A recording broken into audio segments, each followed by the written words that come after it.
Good morning, good afternoon, good evening, and to whoever is listening to this or watching this on YouTube in Australia or around the world. We are back for another segment of the Iron Asylum podcast. I have a very special guest in. I always got very special guests. In today we have Brendan Kempter. Now, someone like myself, an enhanced athlete, work with a lot of enhanced athletes and natty athletes. Brendan's in the coaching realm himself, and he's very well respected. He's, in my opinion, probably the best at bringing people in condition, I have to say. That's across natty or enhanced. Dude, I've never seen people coming as shredded as the guys you bring, and girls, including yourself. So welcome on the podcast, mate. Thank you very much for that wonderful introduction. Really appreciate it. 100%. Mate, look, as I said, we've been talking for about an hour, talking about life. Probably missed the whole podcast. But look, dude, I'll have you on here today like I have everyone else. I want to know your story, all right? People like yourself, you're a very smart dude. You're educated. You've always got life ambitions and making goals and making targets and taking risks and things like that, on top of competing very successfully as a natural bodybuilder. Mm-hmm. So, tell us a bit about yourself. Let's get the ball rolling. What are you doing for work and all this kind of things, competing, new plans coming up. Tell us a bit about yourself, man. Yeah, so for work, I work as a coach. I specialize in preparing drug-free bodybuilders for the stage. I've been doing so for, crazy to think about it, coming up to a decade in the fitness industry. So obviously lots has changed over the years. I'm sure we'll touch base on that. Before I was coach, I was first an athlete, very similar to you, came up in the sport very young, started bodybuilding in my teens, and obviously worked my way up into sort of the pro side of things as well. But dude, I noticed with you, like, because I've seen you come up through the ranks, you've seen me come up through the ranks, and we had, very similar mentors through the years. Mm. It's funny that we never actually crossed paths a lot earlier. But you came up working very closely with a dude who I highly respect, Nathan Wallace. Yeah. The Recon boys who are up here now, they're down in Melbourne. So obviously your philosophy of training and everything like that is very hardcore, everything like that. So tell us a bit on that side of things as well. Yeah, 100%. We have had very similar mentors over the years. And like you said, it's been interesting. We only crossed paths, I think, probably, we know one another for a very long time, probably a year ago. Yeah, when you first started, when you came in here, yeah. 100%. Yeah. And with those mentors, everything was, from a training perspective, it was about putting in the mother effing work. And, one of the things which attracts me to bodybuilding, and I think very similar for you, is that it is a hardcore sport. The fact that it is hard is one of the things which really draws us, perhaps a little bit psychotic individuals, into the sport. And look, things are a little bit different now in the industry. We're a little bit more, let's say, intelligent, a little less brute force. Perhaps I think there are some individuals that maybe lack the work ethic of the old school, so to speak. But we were all about getting in, taking care of business, and it was that do or die mentality that I think created some of the best physiques, in the world. Nathan Wallace included, a great example of it. In his time, just amazing athlete. See, it's funny, man, because obviously starting out in the natty realm myself many years ago, I think that's what gets missed a lot these days with a lot of enhanced athletes, I find, is that, because things are so much more accessible through the internet, getting their drugs from other people and whatever. Everything's a lot more accessible. It's less taboo now to talk about. Where I find the hard work and appreciation of the sport is missed. Because when you're natty, there's less variables, and the only thing you can really progress on to build muscle is through genuine hard training and following a strict diet. Diet requirements, whether it be a meal plan or flexibility, Yeah, I often say that, natural athletes are like the artists of modulating training and nutrition. And then, like you said, it is inherently more simplistic than adding that additional, variability from performance enhancing substances.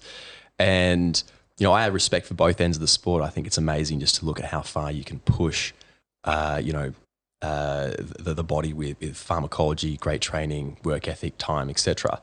But I do think there's something to be said about, you know, earning your stripes as a natty, even if you choose to go the enhanced route. You know, we look at what you've achieved in the sport. We look at, I think, is it Sean, 212 Pros, it's Sean Clarita. Yes, yep. Another former WNBF pro who was just amazing in his time. And then you take those good genetics, that phenomenal work ethic, and then you go and add pharmacology, sprinkle that magic dust in there, and you have a world-class athlete.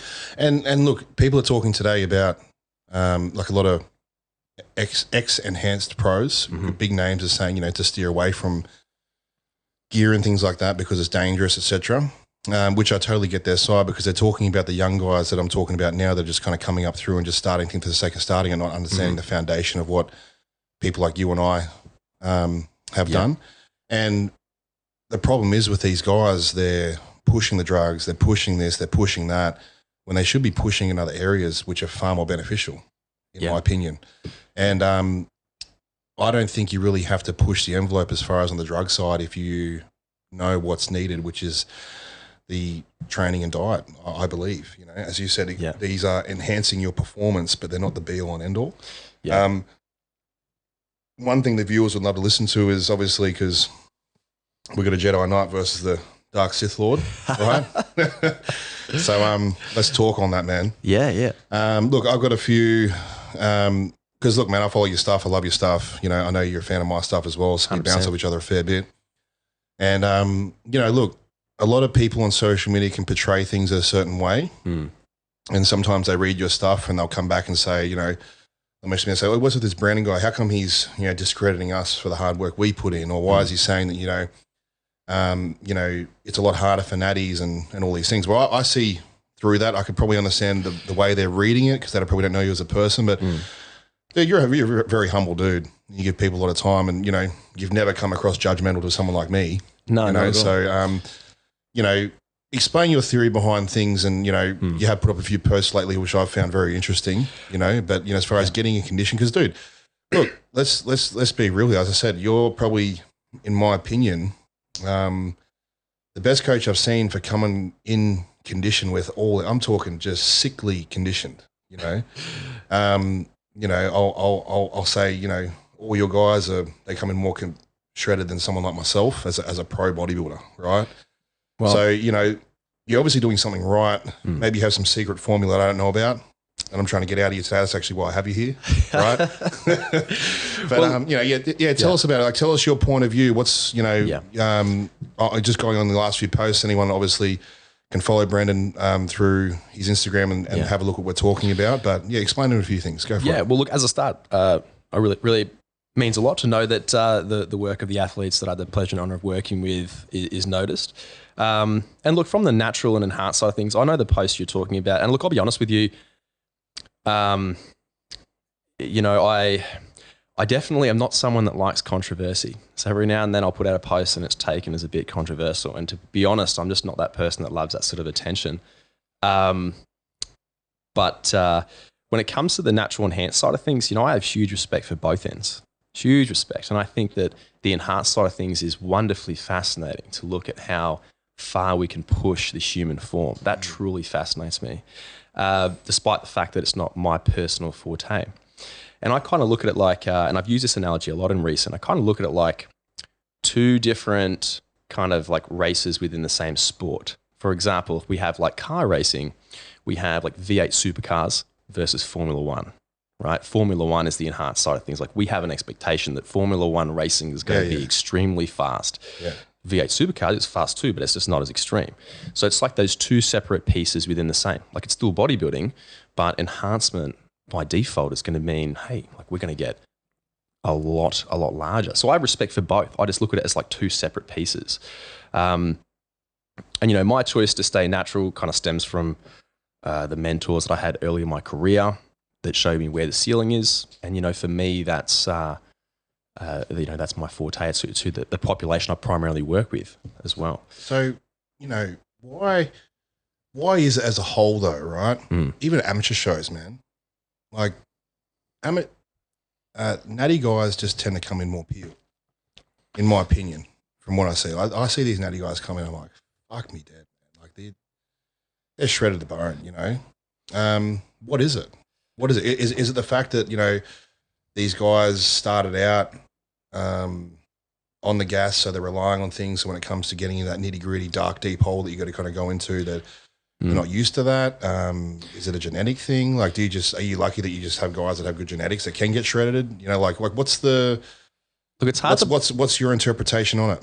Well, I think it's hard to put, you know, the conditioning side of things in the amateur, at the amateur level down to one single variable. I will say, looking at things through like a macroscopic lens, like we look at the amateur for IFBB, even just say recently at States versus ICN, I mean, you're probably going to see a larger quantity of people who are in shape from the perspective of conditioning at the amateur level. Now, why is that? I'm going to say, well, I mean, I've had this discussion with a few other enhanced coaches, and they often tell me, well, there's less variables in play, which I would agree, there is less variability. But I think that naturals are really the artists of modulating training and nutrition. And we kind of have only so many tools we can exploit. One of the areas at which we can exploit is going to be conditioning. We can only get so large. Yes, we want to push that envelope in bodybuilding, but conditioning is something we can focus on. So it's something that's often sort of doubled down on. And really the natural is the quantity of a quality athlete, right? And I think that naturals in general are probably a little bit more open to digging deep on that side of things. The enhanced side of things, yes, there is more variability. That's one thing. And yes, you might argue that there's an issue when it comes to sourcing quality performance enhancing supplements. Yep. But in addition to that, most people go the enhanced route because they want to be the most biggest, massive person. And I think that whilst that's good and great, for some people it limits their capacity to sort of dig into the suck when it comes to dieting. Because I don't want to lose size. Now, don't get me wrong, a natural doesn't want to lose size either, but they're probably okay with getting a little bit flatter in certain sections of the contest preparation for the sake of exploiting conditioning. Agreed, yeah. And that's the kind of answer I had for that as well. I think, you know, obviously majority of my guys now are enhanced. And biggest thing they're worried about is like, oh man, I look at the scales. It's like, fuck the scales. Yeah. No one, when you're on stage, the judges don't know how much you weigh or whatever it is. And dude, I've been a victim of it myself, you know, because, you know, when you're taking gear and things like that, you do have, I would say you have more insecurities to do it in the first place. Because when you're natural, you're content with what you're doing, where guys that want to be bigger and badder at what they're doing, it's to satisfy their ego. I don't give a fuck what you say because it feels good. I'm not going to lie, it does feel good. It does feel better than when I was natty, right? But when you put that size on, the scales come on, you put a shirt on, it's feeling tight, you walk in the gym, you're a big dude, and all of a sudden you're losing that weight, you know, and then you got a natty guy, like a big dude like yourself, walking through, who's shaping up the same size as these guys on the gas. It crushes their fucking ego, dude, you know? So it's hard for them to kind of come in and go into that kind of deep, dark realm, you know? I find as well, guys that are on the gas, they haven't been taught the hard work from the beginning. Sometimes. The fundamentals of heavy training, right? They might train heavy as far as ego and things like that, but as far as tracking and progressive overload and things like that, you know, I was talking to one of the guys that work here, Nick McCullum, good dude we spoke about before, and too many people are, you know, they're chasing a pump or they're chasing, you know, the feel and works this muscle here or whatever it is, and it's like, you know, you look at every sport, every top level sport, you said Formula One, supercars, NFL, AFL, NRL, baseball, cricket, whatever it is. In each different elements of their sport, they're timing things, they're documenting, there's data. Are you progressing in this? Are you progressing in that? Yeah. As bodybuilders, right, where we're tracking our food, tracking our output and all these things, why aren't they tracking those things in the gym as far as performance in the gym? Well, I'm sure someone would argue that it's not a real sport. But to us it is. But like I think that, like we were saying earlier about, you know, potentially earning, there's potential benefit in earning your stripes as a natural before you go into the enhanced side of things, because like the natural, all you have is training and nutrition and many sub-variables within that. And I'm sure you would agree that to an extent, you could out-drug poor training and nutrition to an extent, right? Yeah. But the guys at the top of the game, they're the guys that are wringing out the sponge, training in check, variables are controlled for, it's progressive, etc. Nutrition, that's in check also. Then you're sprinkling on top your supplements, so to speak. And then these are the guys, plus good genetics, plus time, that are at the top of the game, absolute top of the game. Yeah, it's fair enough, dude. Look, I think, the biggest message that I'm just trying to push across to people is that, I'm a fan of both sides. I love watching both. I've always been a conditioning fan, and I think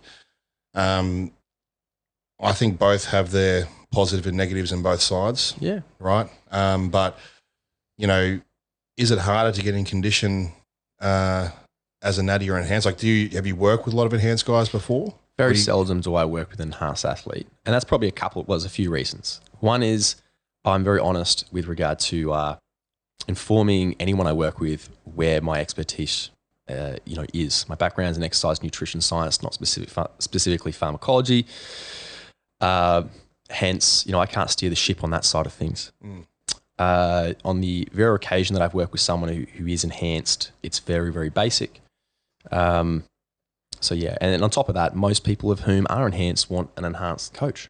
I personally, if I wanted to pursue that route, I probably wouldn't go and employ me. I come to you. You have experience in that. Yeah, I feel like you have the experiential learning and the formal education to be able to educate me as required on that side of things. So how do you earn your stripes to start taking the gear? Because someone like you definitely has, someone like Nathan definitely has, someone like Denver definitely has. You're all guys that we've all come up at the same time, we're the same age. Yeah.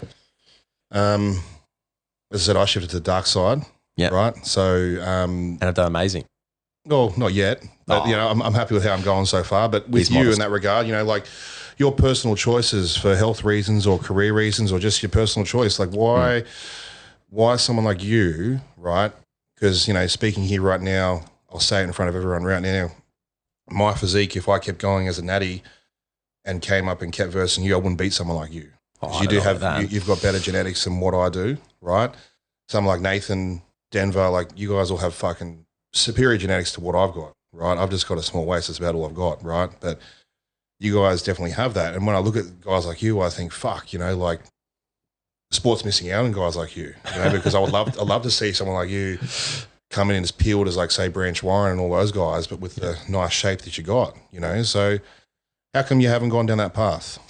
Look, that's a good question. That's a really good question. And I've had many people say something similar, like, it'd be great to have someone, like you transition to that side of things. And let me just rephrase on the question. Sorry to cut you off. Yeah, right.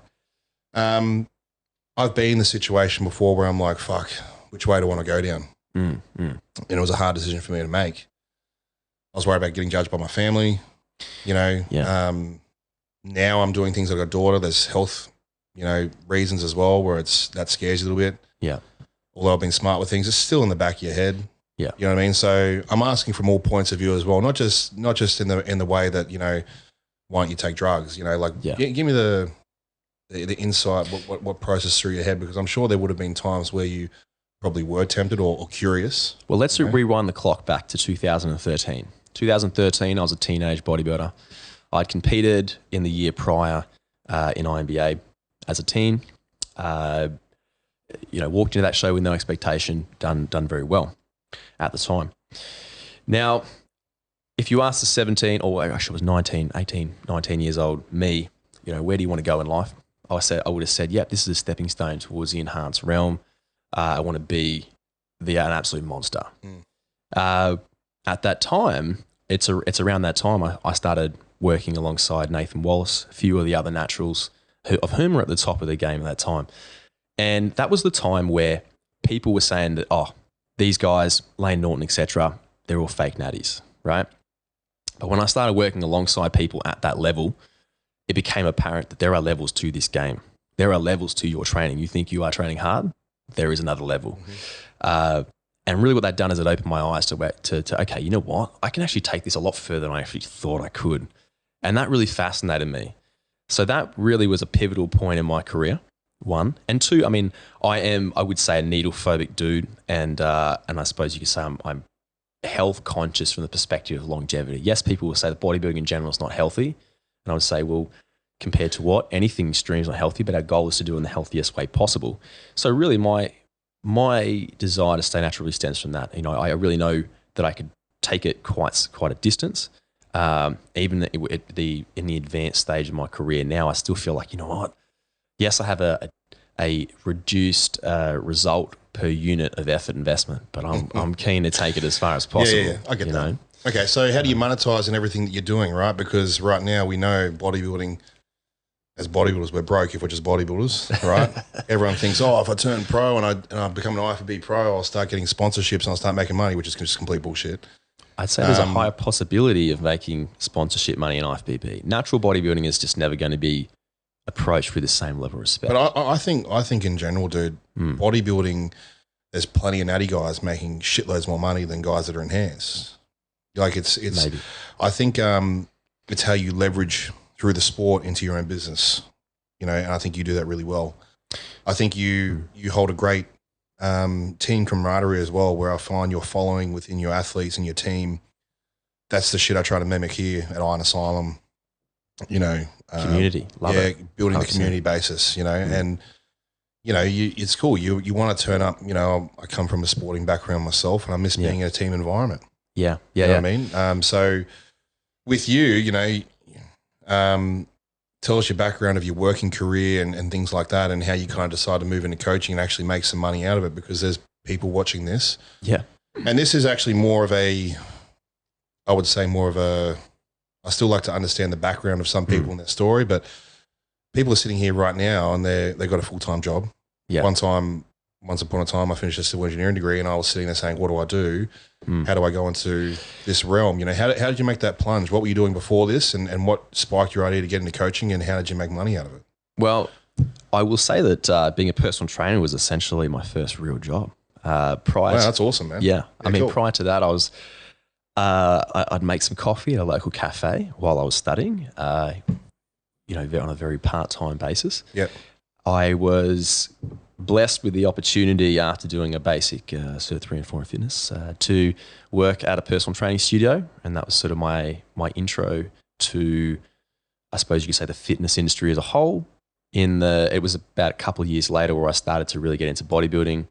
At that time, I continued my education. I've continued my education up until this point, a decade on. Sort of climbed the academic ladder per se alongside what I do. And over the years, I transitioned pretty much 2014 there, following to 100%, working with physique athletes.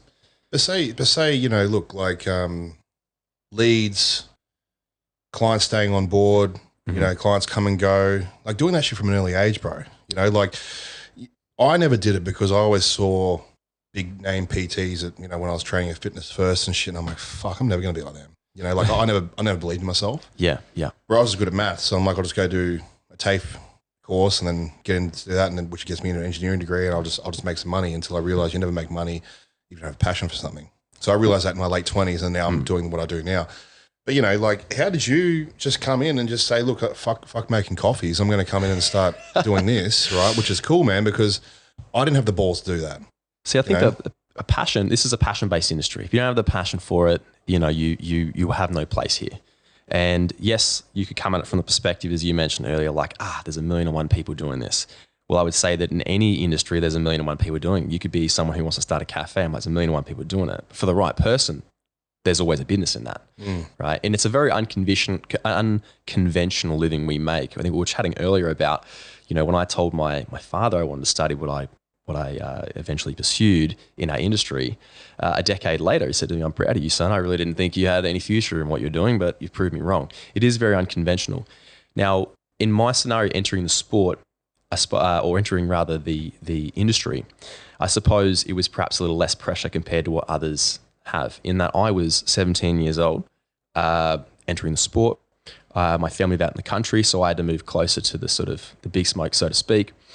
And my outgoings were very little. My responsibility was very little. I lived on a foam mattress in someone's garage for a few bucks per week. And then, so I didn't have the pressures which perhaps someone else might have, 2 kids, wife, house, etc. You want to transition into it. I would say that'd be quite a nerve-wracking piece.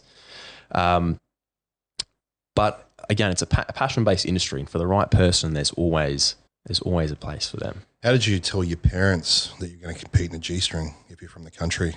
I'd imagine they wouldn't take that too lightly. And I'd imagine as well, to some extent, speaking from my parents, my parents are a bit older. Yeah. They still don't understand what I do. you know. Do they support it though? Yeah, they support it. 100%. You know, like they support it because, you know, obviously they know I can do the hard work. Yeah. You know, I remember when I first told them, like, you mean like the fake tan and the G-string and all that shit. But your country, you know, so you're blue-collared, hard-working. Yeah. You know what I mean? Like you're doing the hard work. So how'd you break it to them? Well, I'll tell you what. So when I started training, so we didn't have access to a gym per se. So, you know, like my training was, you know, I went down to the back paddock, ripped out a couple of pine trees with the tractor, made myself, you know, concrete them in, made a chin-up bar, got an old bench press. I made a self-spotting rig. That's cool, man. A self-spotting rig. So basically sunk two poles in the ground, and then sunk a supporting pole up top with ropes to go around the bar because I was like, I got to push the failure every single set. That's how I got to go. So that was my introduction to training. Now, as much as my father used to give me some stick, if you want to go train, you can just work the land. Yeah, I've heard that shit before. Oh, yeah. Okay, Dad. Yeah. As much as he gave me some stick about it, he was very supportive. My mother, more than anything, comes from a very athletic background between gymnastics and vaulting, so acrobatics on horses, that kind of thing. So for her, even these days, she's in she'd be late 50s now. She at least puts in, I'm going to say, a minimum 8 hours on the aerial silks per week. Wow. Yeah, very, very athletic. She's in phenomenal shape for her age. So for her, you know, it might not have been an athletic endeavor, which she understood. But if you want to put 14 hours in a training, she's like, that's easy. That's gymnastics or whatever, that's fine. So the support was there, despite the fact they didn't really understand it. You know, later on, you know, my first, I don't think my parents made it to my first show, but my second or season or something like that, I can tell you what, doesn't matter what age you are, it means a lot when your parents come and they see you do well. Okay, cool. Now there's some new respect there. But yeah, it was definitely, it's non-traditional sport and it's also a non-traditional career path. So there was a bit of, it was a transition, I'd say, over time. You ever been pumped in a show before? Pumped? What do you mean? Pumped in a show, not like backstage pumped. I mean, 'cause I think you pretty much won every show you've done, haven't you? Oh, I mean, look, you've gone really well in every show you've done. You'd say, you've placed every show. Yeah, I had a fourth once, and when I was a teenager, and I went into Open just to measure up against the big guys, and that's always what I wanted to do is just see. I mean, I don't have an emotional attachment to the, especially that I didn't have an emotional attachment to placings. I just wanted to measure up. Let's just see what the best is in the day. I had my dad and my brother fly down to my first Arnold's, my pro debut. Oh, amazing! And I first year's competing natty, I can tell they came to support me, but they didn't really understand it. Bodybuilding shows are boring as well. If you're an outsider, they're pretty fucking boring. So whether that's natty or enhanced. So I wanted to kind of, no one really understood what I was doing within my family. So I wanted to kind of go and say, you know what, when I'm going to ask them to watch a show, I want to watch a pro show because then they're going to see these freaks walk out. And they may not agree with it, but that's where I'm at. And for me, man, the worst feeling was getting my first ever last call out. Right. I got 12th out of 14. As an amateur, I went through and always, the natty realm was, top 3. Yeah. I think I got 1 second in the IFBB coming through. So you go through kind of cleaning up and you get a little bit delusional because you're like, oh yeah, you see these guys walk backstage and they're all in tracksuits and they're not that tall too compared to the photos, Yeah, yeah. And you're like, oh, I think I've got a bit of a chance here. And they pull it all off and you're like, fuck, man. And you're about to walk out and get, like, you're in shape. You're in the best shape you've been in. But there's just that different realm of athlete, you know what I mean? And I was probably still an amateur competing as a pro then, you know what I mean? Even though I was a pro, I was still, had to get my ass kicked to kind of understand that thing, and it was good because I got my parents to come watch me. But at the same time, sitting there last call, and I'm like, fuck, they've come all this way just to, I've got my team in the crowd, had like 15 athletes that were down there for the Arnolds, and they're all watching me like, the boss man, the leader, the coach, last call out. Now, they were just obviously proud of me for being there, but for me, it broke my heart. But at the same time, that scarring essentially has made me to where I am today. 100%. I'm so appreciative of it, Tell me a bit about whether it be in the sport or whatever, because, you have leveled up in a lot of ways. It's very easy to follow your socials and things. You leveled up in all aspects. Have you ever had adversity to make you push in that way? Before we get on to me, I want to stay on your story there. I think it's important to pull positivity out of every experience. And like you said, that was a heartbreaking moment, right? It's heartbreaking because we have an emotional attachment to sort of what we're doing. Now, some would argue that's a bad thing. I would argue it's a good thing. It gives you an edge. If you're not emotionally attached to your training, to the way you look, I would say it's probably not important enough for you. Now, it's a tough piece on the day because you don't want to be emotionally attached to your result on the day because it's not in your control, right? But I would say that sometimes it's not a bad thing to experience disappointment because it gives you an edge. In measuring up to that pro level, you would have walked away from that going, well, okay, now I know where the ceiling is. Let's go. It's like, it's exactly like that because people, I've got a lot of young guys coming up, I try to come across as you would now as well, mentor them a little bit into decisions and stuff. Turning pro so early with me was a curse.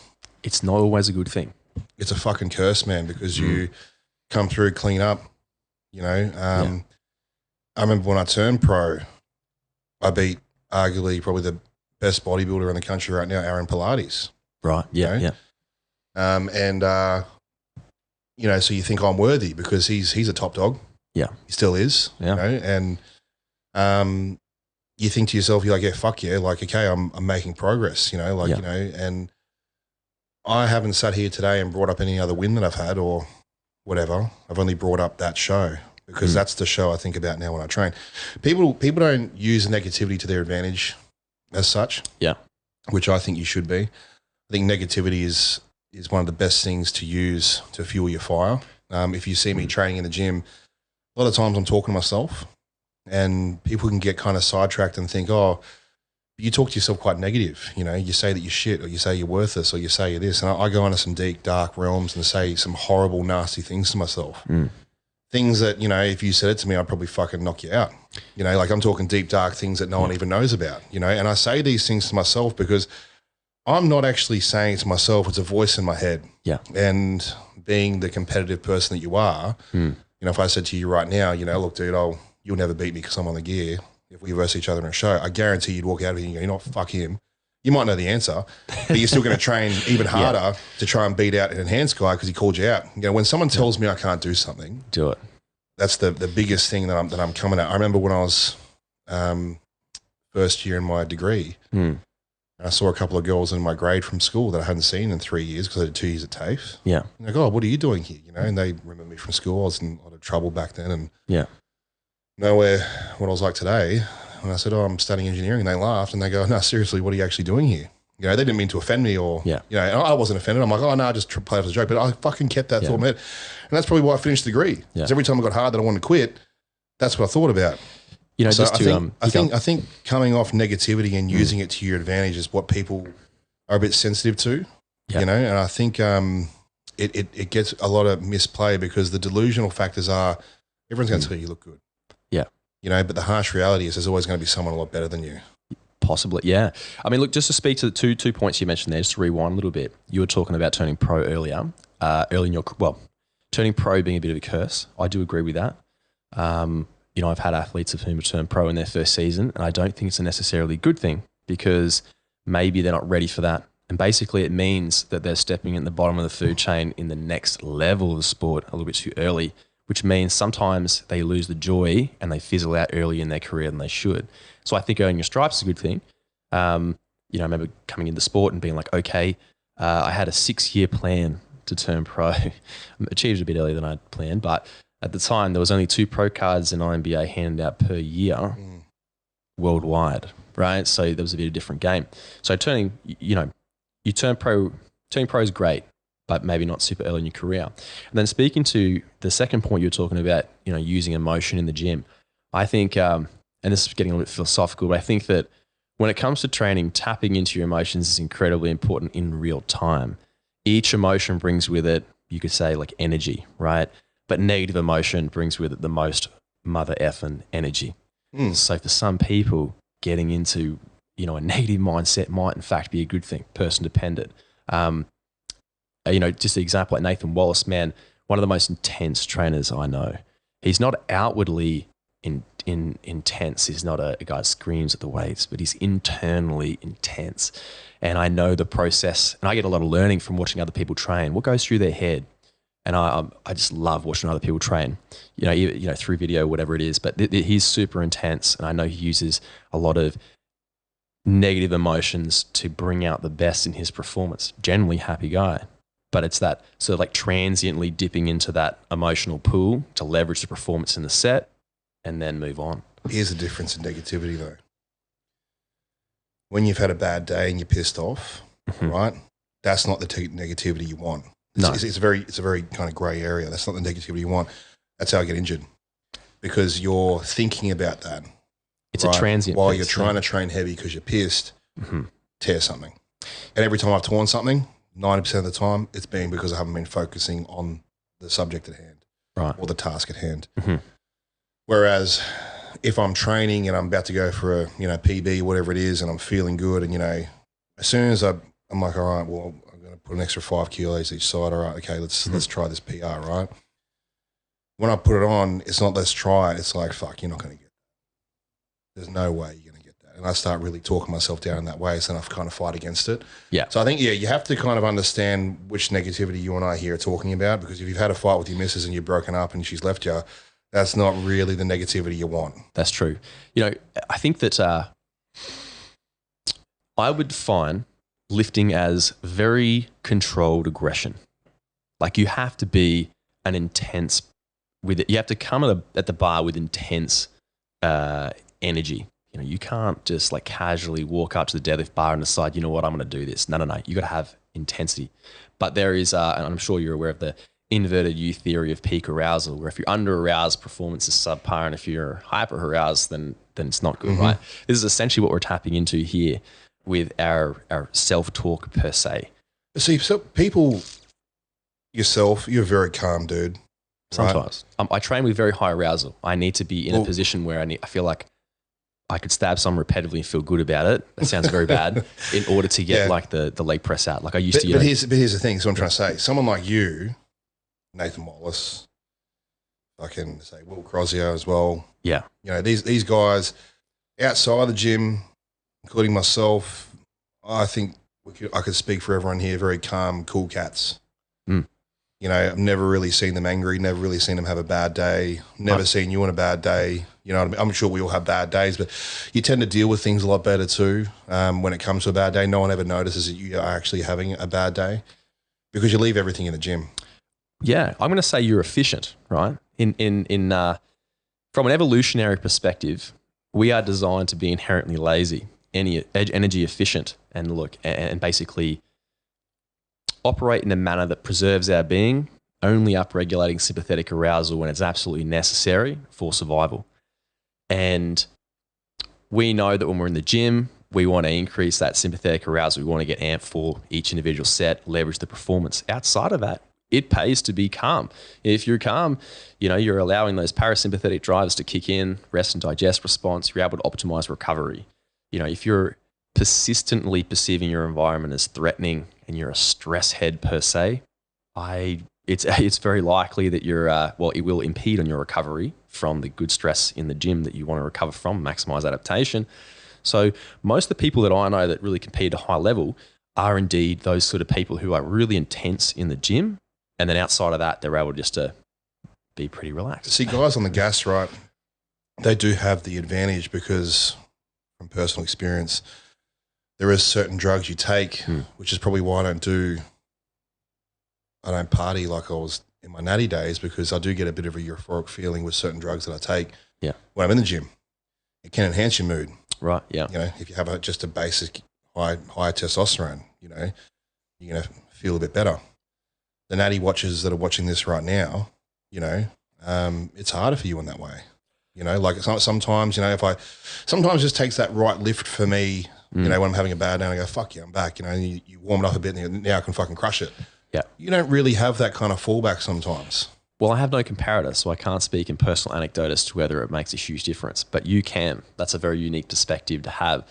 And I dare say that, for the natural athlete, by the time you reach the end of a contest preparation where you're going from lean to very lean, there's a high probability that your reproductive function will be downregulated. of which encompasses a reduction in testosterone, which is probably part of the reason why mood declines. Now, obviously, you guys are going to experience some changes in mood due to energy availability, but perhaps it is indeed different between the natural versus enhanced. But again, I don't have that, experiential understanding of both ends. How does Brandon Kempter get through a bad day?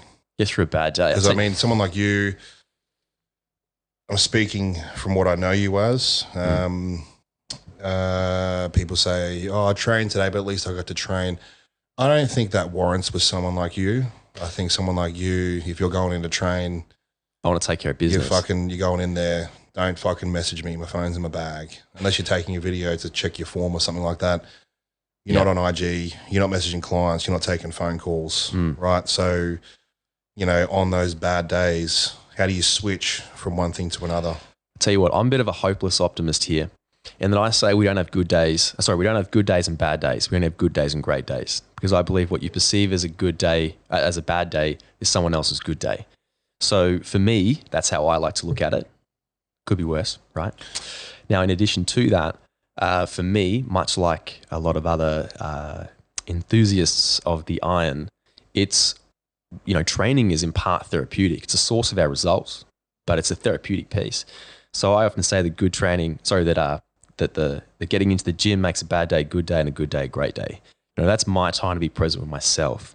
I give a lot to my athletes, and I will give and my relationships, etc. I love doing that, but when I'm in the gym, that's my time. Don't come to me with your problems. This is my time. It's my opportunity to be selfish with myself. It's me and the weights, 100 kilos today, tomorrow, and the next day. So it's a constant in life. Yeah. See, I look at it and people say, "Oh, fuck, I've had a big day. Now I have to go train." I get to go train. That's what I mean. I get to go train. Yes. And people forget that. Like it's this whole bodybuilding realm, whether you're prepping for a show, you're in off season or whatever it is, it's a privilege to 100%. do these things. We just had COVID recently. That exemplified our the privilege that is training, because a lot of us were left without our dose of iron. Do you speak with this mindset to your clients? Like, how do you get your clients in the condition they're in with the strength numbers they're pushing through? Are you an arsehole as a coach? Like, you're nice to me. When you're sitting in a consult, you're saying, "No, you're fat. You don't fucking lift this. You're doing that. I want more of this." Because I'm like that. I think that what's your realm and how you? Because obviously you're trying to preach your message and teach your message to your clients, right? Your way of thinking. How do you express that? I think that each individual athlete has their own. Everyone operates on a different level in terms of what motivates them. And I'll give you an example here. I got, I did work with an individual a while back. I worked with him for 3 years for his pro debut. So he came, he said, "I'm 3 years out." I said, "Okay, let's do it." A very hardcore guy. And the way he operates is he needs to be put under the thumb. He said to me, "Look, just tell me everything that's wrong with my physique. Just tell me how shit it is and I'll go and train. If that's how you want, that's how we're going to do it." But I wouldn't necessarily do it with everyone. It really depends on the individual. One thing I am as a coach is honest. I'll give you honest feedback. I don't think kissing ass is good for anyone. It's just how I approach being honest. Some people I'm just going to kick. Other people I'm going to kiss, kick. Kiss, kick, kiss, right? Your delts look great, but your glutes need work. Quads are pretty good too. Yeah. You know what I mean? And one of the big things that I preach personally and within my coaching is you do the mother effing work.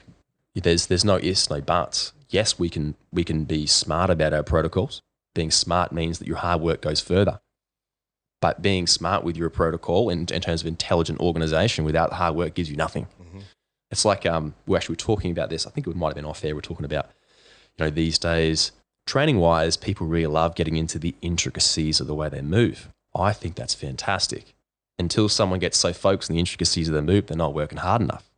You know what I mean? So that's sort of I don't know if I asked you a question directly there, but I definitely work to the athlete's sort of needs.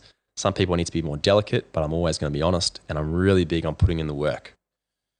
I think authenticity is what the overall message when I look at someone like yourself, right? Because at the end of the day, I'm still trying to ask you how you grow your business. And we go through marketing but I think the results that you speak of comes down to your truths. And Look, I'm no fancy coach, man. Like as I said, coming from a natty background myself, I'm, you know, your education and what you're doing outweighs mine. Mine's just really soul experience.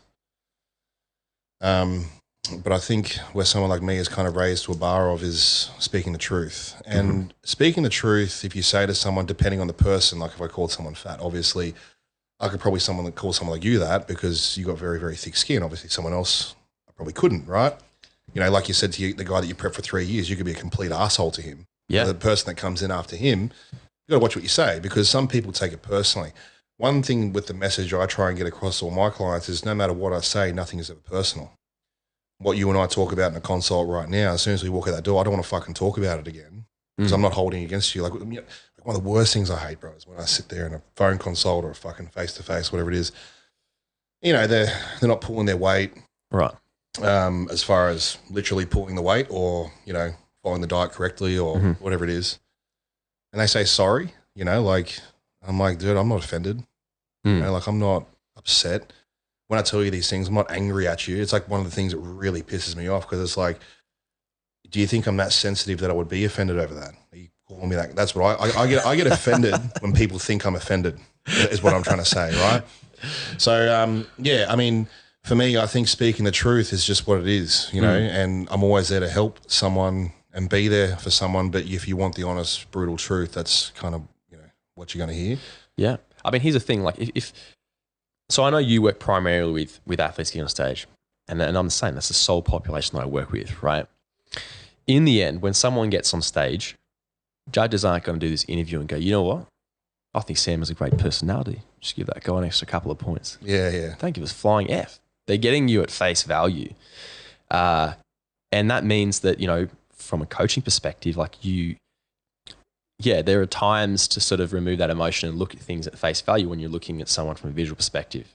XYZ needs to happen in order for XYZ result. Now, yes, it's our job to find a way to make things work for the athlete, but I will be the first to say that if you're here to get a result for a Gen Pop client, you got a lot more flexibility. If you're here to get the result, the very best result for a high-end professional bodybuilder, you inherently have less leeway to bend the protocol to the individual. You've got some, and we should exploit that in our ability to derive the best result on a one-to-one basis, but you have less. You know, if you're a pro bodybuilder and you want to sink piss 3 times per week, there's not going to happen. You're going to have to make some sacrifices. I have a few scotches every week. I better cut it, shouldn't I? I'm judging you, Sam. No. But then how do you go with the everyday punter then? Because you would still have a lot of lifestyle clients, as do I. Right? I actually don't have any. Oh, you don't have any? No. Wow. So you're solely in the contest prep. Right. I mean, off-season and contest preparation, but let's just say physique sports. I mean, yes, indeed, physique athletes aren't a perfect breed, and we have life. I can still work with that, okay, because that's essentially that's what you kind of leapfrogged me there. Because when I have, say, lifestyle or Gen Pop, when they come to me and they say they want to the message is that they just want to look good, I still have them as a contest prep client, if you know what I mean. With that mentality. Yes. Right. That's going to be tough for some.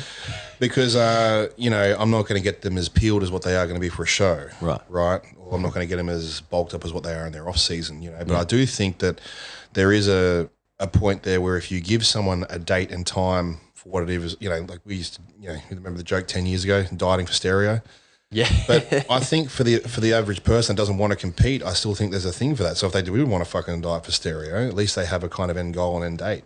Oh, you have to have that, yes. You know, I think, you know, because I say if you're working with someone in their off season, you know, I do think they need to have some sort of end goal in place. Yeah. Because someone like yourself that just works in competing or someone like me that's kind of open to it all, you know, if I'm going to be open to it all, you know yourself too, like people don't understand the amount of time and effort you're putting in behind the scenes. Although you and I might sit down for a 15-minute phone call or half an hour phone call, right? The work you got to do from scratch, it's a lot of fucking time. A lot of time, a lot of planning. Yeah, and like, you get paid for it, but when someone isn't following you, it's like, man, like I don't want to fucking keep doing this shit over and over again. Like you want to actually see the results, because when you see the results, it gives you more of a kick to want to push them as well.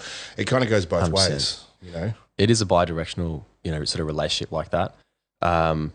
And look, when you're a good coach, you invest a lot in your athletes or clients for that matter. You invest a lot. And when you, you know, you get a a good buzz out of seeing them succeed. And that's part of the reason I love bodybuilding and working solely with that population. It's because you have the ability to push the human form to the nth degree. And it gives me a thrill, to be honest. Working with, Jen from down the road or something who wants to lose a few kilos is there are trainers that really specialize in that part of the market, which I think is fantastic because you're actually making a lifelong difference in the longevity of that athlete. I just tell people how to get shredded and pose. But what I love is pushing that envelope. So, having an athlete that gets on stage and just goes like, wow, like how is this even possible? Do I look like this? I got striations through my glutes, cross striations through my hamstrings. It's just amazing. I'm like, wow, this is cool. So that's where I get a lot of thrill. But I understand, like what you said, when you invest in your athlete or client, when you get that energy back is really when they get a result. And if this is part of the reason why I don't think I can really work with Gen Pop, because I have not thought like a Gen Pop in a decade, more than a decade. So to me, I don't have relatability for start. But two, I'd find it very tiring to work with populations of whom don't achieve their desired outcome. Don't get me wrong, I don't have 100% strike rate contest prep, nobody does. But, we have people that usually by the time they come to me, general person is going to be a few years into their training career. I seldom work with first timers, love work with first timers, doesn't happen much these days. They're people that have hit the stage, want to take to that next level. Let's go. But say for example, it's interesting you say that you closed off to it because people are only going to come to you if they know you. Same with me. Right. I don't get, when we talk Gen Pop, like Gen Pop, no one comes to me for that. Right. Yeah. So surely you would have people that inquire within you, but is that just how your business plan is structured that, you might have someone that wants to come to you just for general lifestyle coaching, but you just close off because you're not willing to compete? Well, look, it's a tough piece. The unfortunate position / fortunate position, depending on how you look at it, is that as one person, I can only work with so many people, and I have been in capacity, with an active wait list for quite a few years, which is unfortunate and part of the reason we'll be expanding our team in the future so that we're able to really, my vision, I suppose you could say in the long term, is to leave a lasting impact on bodybuilding as a whole, and my love for the sport goes well beyond my team. I want to see our sport enhanced, non-enhanced, succeed. That's why I'm so inclusive. Like, you want to do this? Great, let's do it. You want to coach? I'm like, let's make sure that you have the requisite qualifications and let's positively contribute to the sport. Now I'm getting off topic, but yeah, it's the being at capacity means that I unfortunately have a limited ability to take on someone who's not contest related because they're taking the position of someone else who is. What's if you don't mind sharing with the viewers, what's your personal opinion on capacity? On capacity? Yeah. Look, the way I operate is this. I'm definitely not a volume-based coach. I don't know about you, but I chat to we're in the industry. We talk to other coaches. I chat to some other coaches that tell me the client load they're working with. My jaw hits the floor and I go, either you don't have a life or you're offering garbage. I personally work with a lot lesser volume compared to others. Even in my sector of the industry that work with contests only, I work primarily with figure and male categories where we push the envelope, which means everything counts. It means in peak week, we're taking photos every day. On the show day, we're adjusting in the minute, down to the minute. So if you're working just with bikini athletes, I know guys that take on 30% more client load than I do because I don't need to get them in great shape. So, or that top level shape, let's just say. Is that a dig there? Or? It is absolutely not a dig. They do some great work. They have a good recipe for it. But yeah. It's just not something that interests you fully, yeah. Yeah, I'm all about quality. I don't mind if there's one person on stage in the day or 10 people in the day. I just want everyone to look good. I don't approach what I do with any ego. I just want the physique to speak, whether I'm on stage or the athletes on stage. If people can say to me like you did earlier, like, man, your guys coming in shape. I'm like, wow, thank you so much. That means a lot. But surely there's a little bit of competitiveness there though. Like, you've always won your shows, right? So surely when you bring a team in, right? Yeah. I do.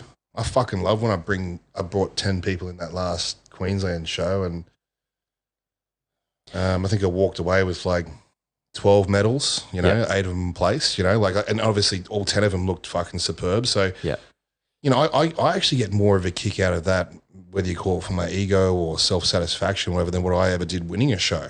Yeah. Maybe just because I've seen the journey of how them change, but surely there has to be a little bit of that within you as well, yeah? I'm very competitive. I suppose you could say I'm inwardly competitive, not outwardly, both personally and with my athletes, right?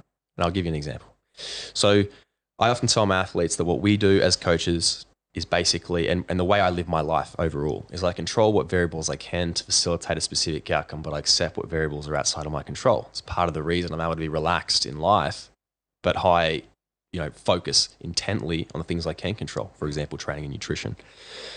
So when I'm working with X person, I can control their physique. I can't control who shows up on the day if the judges want a certain look, etc. So I think we should all dig into our own sort of what motivates us, whether it's internal, external, or both. For example, when I'm in the gym, I'll give you my secret here. But here we go.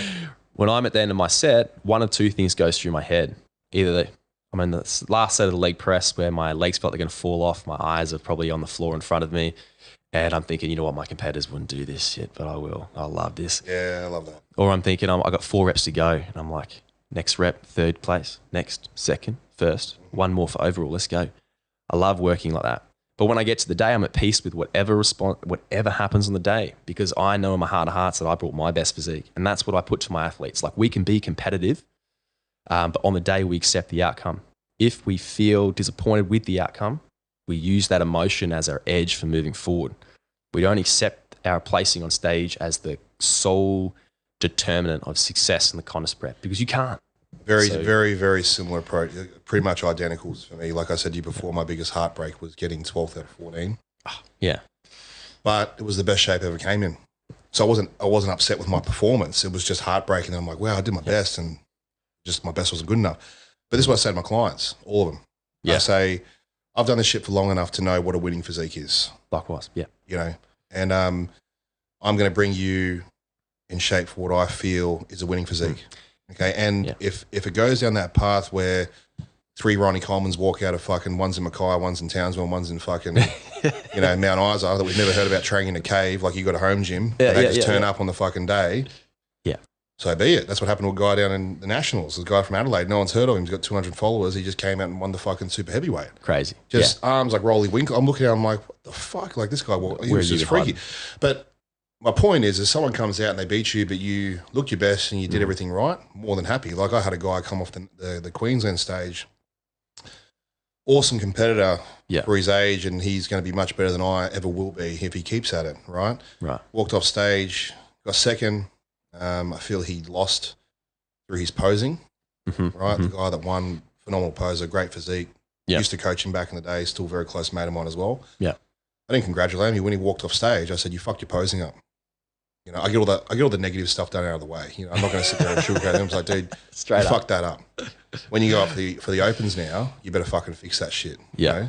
Because they got to hear those things. But but if everything's done right on stage and you don't place, I'm not going to sit there and say, fuck, you didn't place or whatever it is. If you look great, at the end of the day, just from a business standpoint, I've got to be able to put you up on my page and say, this is what I did with this person. Yeah. You know what I mean? So if someone just comes out and beats you fair and square because they're just better, whether genetically or they're just more experienced, whatever it is, you got to learn to cop those things. I often, in my consults, I'll ask an athlete, like, what's your ultimate goal? Now, if you're a bit modest like me, I have my goals that I put to myself, but I don't put them out there. I'm never that person that says, like, I'm the best, I'm going to win this. I do not like doing that. It's just who I am. Some people love it. But I always ask my athlete, what is your ultimate goal? Be honest with me. Like, I want to win a national champion or something like that. Because I think it's important to say it, right? Now, I always inform athletes, hey, I can't guarantee a placing. I know what a good athlete looks like, but I can't guarantee a placing. But what we're going to do is make the judge's decision as easy as possible. So that's kind of a focus point. But I think you need to speak those goals to existence to yourself, and it's up to you whether you're public with it. I'm just not like that. Well, you said before, 4 more reps, 4th place, 3rd, or 3 more reps, whatever. My saying is everyone else would quit. Everyone else would quit. Everyone else would quit right now. Yeah, definitely wouldn't do it. So if I come in, I'm on that, as we just use the leg press, for example, because we can go, you can think you're getting 20 reps and you can end up finishing on 50 reps on a leg press. It's the most gnarly movement, yes. Yeah. So when I get to that stage, I say that because I say to myself, I'm like, everyone else would quit. So that might be the people I'm versing or the people that are coming up. that I see that are catching me and things like that. Yeah. What's my point of difference? What can I control? And that's what I think. My biggest fear, dude, this is probably an ego thing as well, is just being mediocre. And I think that's why we like pushing in bodybuilding as well, because we want the physique that we never thought we could have. And humans, as human race, it's a physique that people can't attire. That's what we get off on. Yeah. So my biggest fear of being like everyone else and coming out and saying, if you stop now, you'll be like everyone else. Yeah. There's the trigger. Yeah. The coolest thing about that is like, if there's one thing in this world that I respect more than anything, it's work ethic, Now, don't get me wrong, bodybuilding, like any other sport, there's a hereditary, a genetic component that determines your ceiling, your muscle architecture, whether you will in fact be a champion or not, despite whatever work you put in. But one thing I respect more than anything is work ethic. It's the outwork mentality. Like I said, you can be as smart as you want with your organization and planning, but if the work isn't backed, nothing happens. So that's the shit that, so to swear, it's the stuff that just rocks my world. When like being in a gym like this gym, watching other people get after it, you're that person that's just, preset, pinch the eyelids till they bleed just to get into that mentality, go and push that leg press. And you can watch those 5-second concentrics. Like I'm in the corner of the gym, like just going, yes, I can get after it, man. But don't you get off on that? Say someone that's, a skinny dude starting out, or hey, we all skinny once upon a time. Someone that might be overweight, trying to lose weight, whatever it is. Yeah, yeah. When I see people busting their balls like that, yes, I get off more on that than when I see someone with great genetics finishing early, because I just look at them and I go, the fuck, like, dude, if you just went that little bit extra further, you could be something really special. That's what I think straight away. See, that's like almost a separate conversation in that it's frustrating. I'm sure you've seen it before, where you have guys who have great genetics and perhaps don't put in their 100%, but they're able to achieve a relatively high level. But that doesn't bring any satisfaction from a coaching perspective, because the tank is not empty. The goal is always to take whatever canvas you have, whether it's yourself or whether it's your athlete, and basically take this canvas as far as possible. For me, there's nothing more frustrating than I had a guy, potential. just last shows we had, 4 weeks out, broke his diet, fucked it all up. Right. Came into these set of shows, he was still soft, and I had to do the last 2 weeks to just pull him into being acceptable. Right. I said, if you don't pull in the last week, we're not doing it. Mm-hmm. But I said, I'll get you on stage acceptable, but I don't know. It's going to be a hard show. Right. I don't think you're going to go as well as what I thought you were going to go. I told him that. It's honest. It's transparent. He did the hard work in the last 2 weeks because I believed in him. And I said, I fucking believe in you, and I ripped him fucking in half. It's like the principal's office when you're in trouble in school type thing. Fucking ripped him in half. But look, he pulled it in, and he still managed to get a couple of placings at the Queenslands and the Nationals. And it's hard because when I'm sitting on, I'm like, it was just that title that he was coming in at, he probably would have fucking won all his divisions, right? And look, like we had that chat, and for me, although I was not satisfied, or I feel like there's work to be done, it's also great for him to realize the potential that he actually has. So when he was sitting there and I was saying, I believe in you, you can do this, you can, he knows I wasn't just feeding him shit to fucking make for the show, you know what I mean? I'm like, and when he walked off stage, as I said, always say the negative things first. Yeah. And he walked off, and he was just, you could tell he was just like relieved. He was like, I'm like, yeah, see, I fucking told you. I said, this is the hardest Queensland show I've ever seen, ever.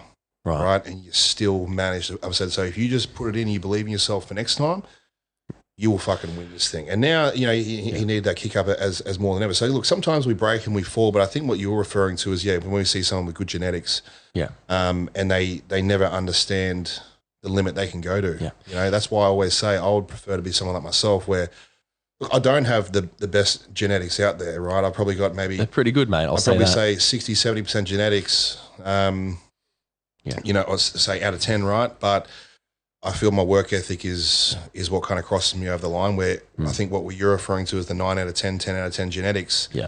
It's like someone that's been born as, say, a rich kid. They don't understand the adversity. They don't understand what it's like to be in that situation of wanting more. I would say, like in the scenario of your athlete there, I think that although, yes, it's frustrating you couldn't achieve what they could have achieved on that occasion, but what they're going to carry through is a whole lot of experiential learning from that process, and carry with them a new level of self-efficacy, of which will likely allow them to tap into the mentality they need to in a future contest prep. And that's your unfinished business, so to speak, that you're going to take care of next time. The two guys I just referred to, the posing guy and the guy that broke his diet, they'll be better bodybuilders than I ever was. And I wish I had that adversity myself in my younger years, because I probably would be better where I am now. Could have, should have, would have, who gives a fuck. But, you know, these guys, I look at them and I'm like, I'm kind of glad in that sense, as you said, because now when we break things down after show, they've had a bit of food now, they're kind of thinking straight. They're like, fuck yeah. Like, and they believe, the key for me, dude, as a coach is like because I look at other coaches and how they work in other sports, you know, building the relationship with the coach and the client, that's the biggest one too. Because I'd imagine, dude, when you write diets, you know, compared to how I write diets, whether you give someone numbers or training programs, look, man, there's not much difference in what we write with things. I think if you show me a plan, it would be very similar. Maybe. You probably just use, you know, a different font and maybe a few different fucking grams per kilo or whatever it is. But as a sense, what I'm trying to say, the whole bodybuilding realm is quite basic, but understanding the relationship and the coach and building that trust factor and knowing, you know, where you got to put the foot down with certain clients, where things have got to kind of back off a little bit. You know, you have to understand that relationship. And sometimes you have to involve yourself a little bit more personally in what's going on with their outside life. Because sometimes I've said to people before where I'll fucking grill them, but, you know, their dad died a couple of nights ago. You know what I mean? And that's why they've been off. So I just say, you know, like, be honest with me in these things, because then I know if something's gone wrong or something's happening, like, you know, you can tell me as much as you want to tell me, but if I have a fair idea of what's going on, then I know where we're at as far as performance-wise. It is a super important piece, building that relationship. And I think that's important to note when you're looking at sort of one-on-one coaching. It's what we do, right? It's one-on-one coaching. You're looking at N1. In general, it means you need to think critically and you need to understand that you're working with a living being, right? And I know you work mostly online now. Is that right, Sam? Yeah, I'd say mostly online, Right. So I work, you know, very similar, mostly online. I see one person per week in person. Now, you and I both come from a background of working in person. Now, I don't know what how you transitioned online, but I'll tell you really briefly. I was the in-person guy. Love speaking with people in person because I need to be able to read expression. I have their use of paralinguistics. I get to know the person. And I feel like that's what gave me an edge early in my career. I moved to the online, of which I was very resistant to over the years, as a product of necessity. Well, but rather as a product of people being outside of my geographic location who wanted to employ my unique services. So what I done is I really focused on bringing a in-person feel to the online space. At the time, online coaching was pretty new. We had some of the OGs in the, you know, Lane Norton, et cetera, who started online coaching. Everything was through text, right? Now, you could be an absolute genius when it comes to written word and you can create expression, et cetera, but it lacks humanistic touch. So I do everything through video these days, through video recording. I work with people in many different time zones across the globe. So I use video recording to respond, a lot of screen shares, et cetera, so that we can, and I get to know my client. The way I speak to my client is very different. I like that. Yeah. One person might be, okay, I know this person is a very logical individual, you know, fellow scientist, whatever. Okay, we're going to speak and just bang, bang, bang, bang, bang. I might have someone who I need to speak in a different way. We're going to speak in more layman's, but we're going to be more personal. They'll ask me, how you going? And I'll say, you know, I'm going really good today. You know, my dog did this, you know, whatever. It's a different way of interacting. But that's these are soft skills that I think have to be learned in person. It's part of what makes you so successful, whether it's in person or online. You can develop those human connections. People these days, not to go off topic, another rant here, online coaching is in vogue. It's the equivalent of pre-2010 personal trainer. Everyone's a personal trainer, aren't they? Yeah, everyone's an online coach. Yeah, a lot of people coming into the online industry haven't developed those soft skills. You're just a number, 10-word reply. I'll take your money each week. I'm going to work with 100 clients. That's not coaching. But yeah, off topic there. But I think that personal... It really is. And look, they make their money and they do their things that way. But yeah, as I said, I think if you're talking on the competitive realm and you're actually competing in a sport, you know, like any top coach from any sport, they're almost like that kind of mentoring family role, you know. Yeah, you have to have that thing in them where it builds that trust factor, man. I got one more thing to finish on for today, which we kind of said back a bit, and I just want to bring it up before we go. We actually spoke about this offline, right? There would be coaches watching this where they're probably reaching their cap, right? Like yourself. myself. I have Iron Asylum, I have Atlas, I've got Sam Pearce Official, which is under Team Pearce. I learned a while back that Team Pearce was hard because I had people working under me, but Team Pearce still had that name where it's you. People wanted to come see me, right? Where now I work things under Atlas, which is my coaching, and obviously through Iron Asylum. Now I've got trainers working for me. I do want to start developing other coaches to be working under me as well, which I can do because I kind of have a brand name, which I'll be helping develop their business inside the business. You said it's limiting you in a way through BK conditioning.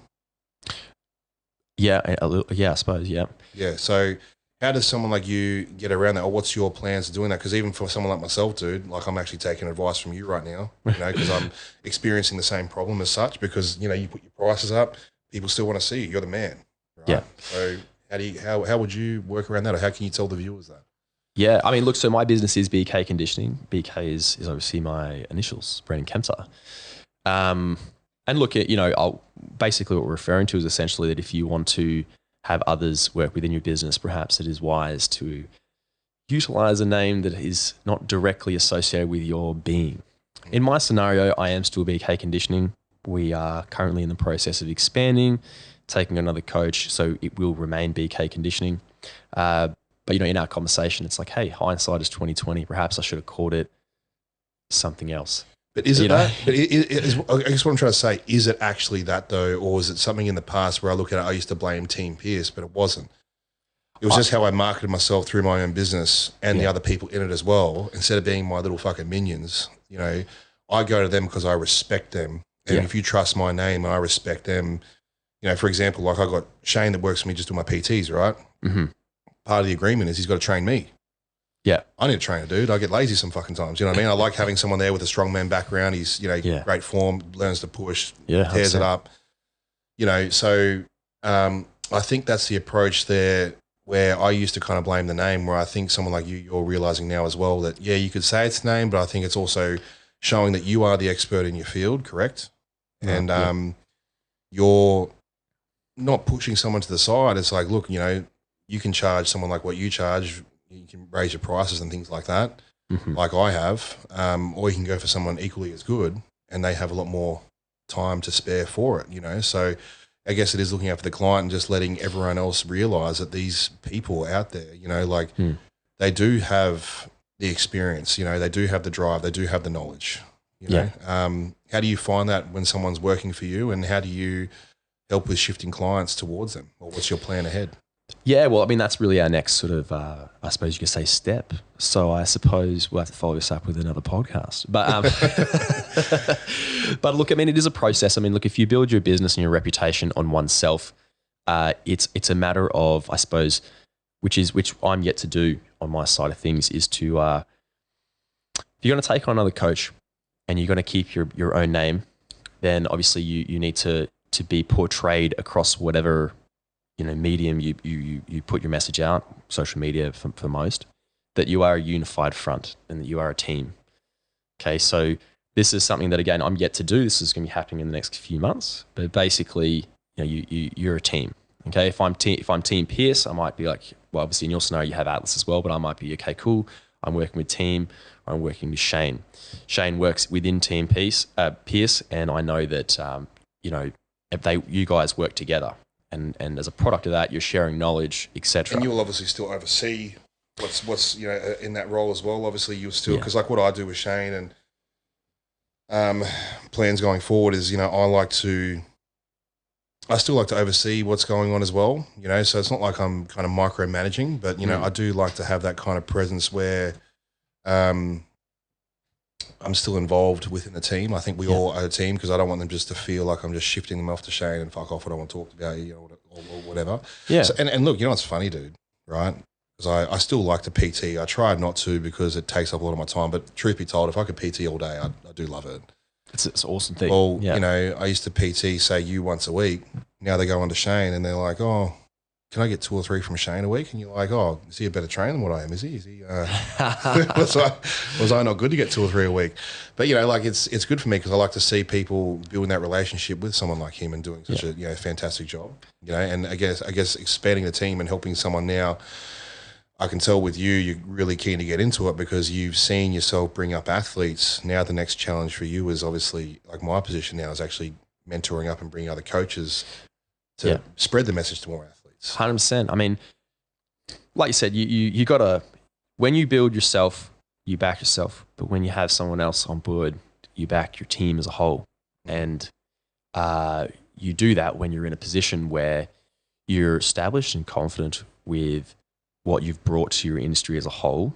You can put your ego aside and be able to instill your knowledge in others, and that you know that your overall goal is really to have is to be able to influence, educate, and spread your message to a larger portion of the people. Yeah.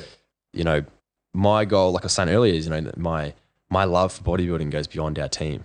You know, I'm not that guy that's backstage like, I mean, yes, I'm focusing on my team because that's what I'm here for, but I'm going to give everyone backstage a whole lot of respect. When I see a phenomenal physique backstage, I'm that guy that'll walk up to you and just say, congratulations on creating this, man. This is amazing. I love the sport as a whole. So your goal is to really just be able to, you know. You're still a fanboy.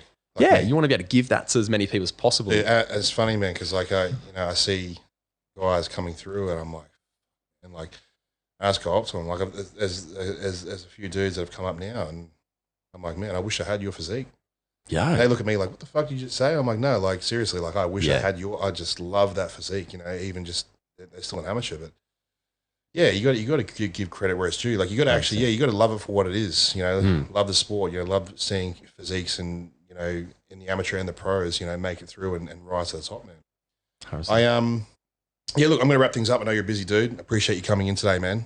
Thank you so much for having me. Give yourself a plug, you know, where people can find you for the viewers and stuff. For everyone that, you know, haven't heard of Brandon yet. So I want you, you know, push your name out and that way get some business from here and some inquiries. Well, cheers. You can find me at Brandon Kempter on Instagram, and that's pretty much my main piece. You're welcome to add me on Facebook. I actually don't have a business page there, but you know, if you drop me a message, I'll add you there too. And that's pretty much where I'm at. I still yet to get on this TikTok thing, man. I need to get on your level because I know you're driving on that sort of thing, eh? No, dude, I just started. Honestly, I just started, right? And you put up these fucking training hard. I'm like, fuck yeah, that's sick. Put a bit of music behind. I'm like, fucking getting all TikToked up, you know, and you get like 1,000 views. And then I just put up the video of me holding my daughter.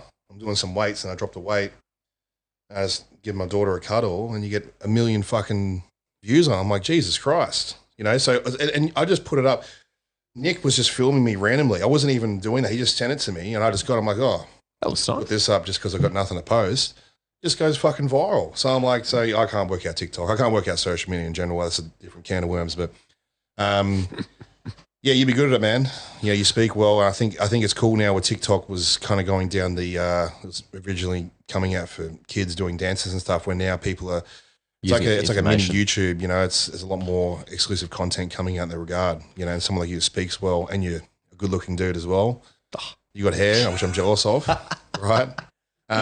You know, they're these things, you know, you can definitely use to your advantage, man. And yeah, as I said, I think in the realm of the competing in the natty world, I think you're the top dog there. I think everyone can agree with that.